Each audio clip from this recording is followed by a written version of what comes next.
یہ جتنی مائیں اور آپ سب بیٹھے ہیں، سچ بتانا ہم نے اپنے کتنے بچوں کو وضو کرنے کا طریقہ سکھایا؟ بتاؤ. ہم کو خود کو نہیں پتا ہے وضو کرنا. وضو کرنے جاتے ہیں تو ادھر ادھر سے پانی چپوڑ لیتے ہیں، منہ پہ چھپکیاں مار لیتے ہیں، کھڑے ہو جاتے ہیں. ایسے وضو نہیں ہوتا. بائک چلانے سے پہلے بائک سیکھی، کاروبار کرنے سے پہلے کاروبار سیکھا، موبائل چلانے سے پہلے موبائل سیکھا.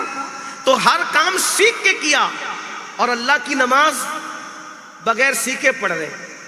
یہی ہے، یہی نماز کی اہمیت ہے، یہی دین کی اہمیت ہے. میرے بھائیوں، سب سیکھا، دین نہیں سیکھا.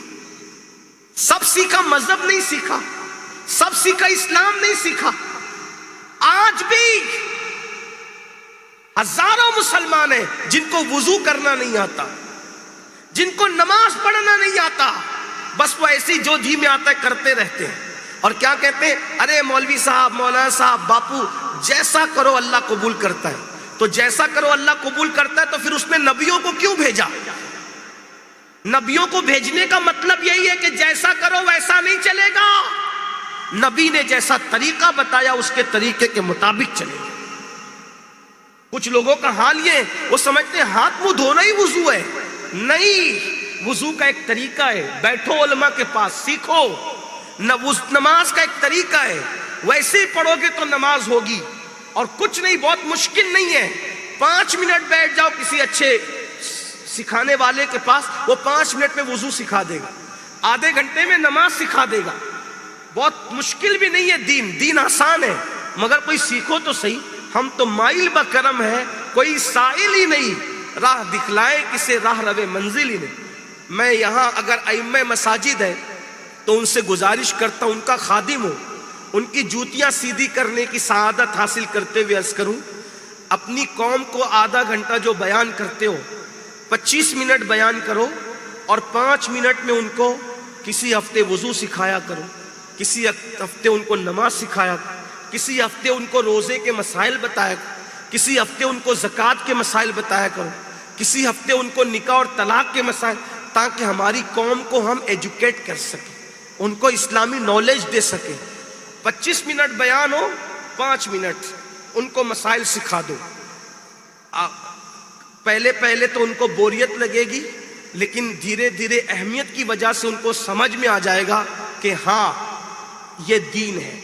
چلیے ایک مسئلہ میں آپ کو بتاتا ہوں کتنا اہم ہے.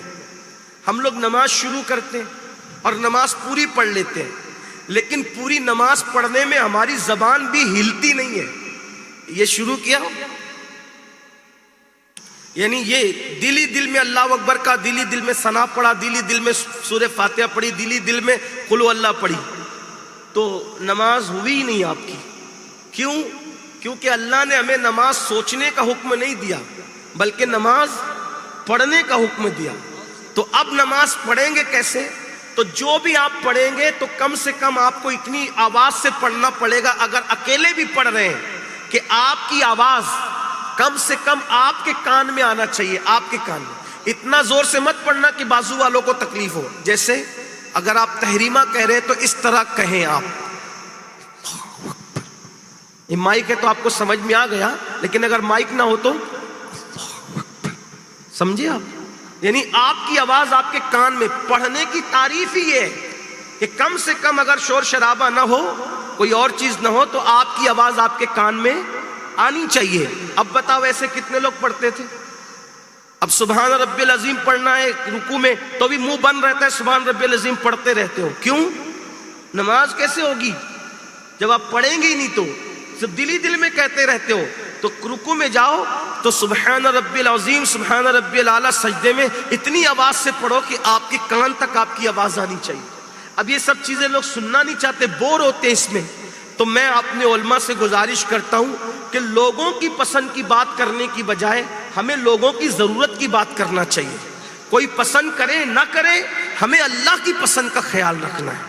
کوئی تقریر میں نعرہ لگائے نہ لگائے، سبحان اللہ کہے نہ کہے، یہ ان کی مرضی پہ چھوڑ دو. ہم اپنا ذمہ پورا کریں، کیونکہ ہمیں مر کر اللہ کی بارگاہ میں جواب دینا ہے. ایک نہ ایک دن ہماری قوم کو سمجھ آئے گی انشاءاللہ. اور قرآن کہتے وَذَكِّرْ فإن الذکر تنفع المؤمنین، کہ مومنوں کو سمجھاؤ کہ سمجھانے سے ان کو فائدہ ہوتا ہے، مومنوں کو نصیحت کرو، نصیحت کرنے سے ان کو فائدہ ہوتا ہے۔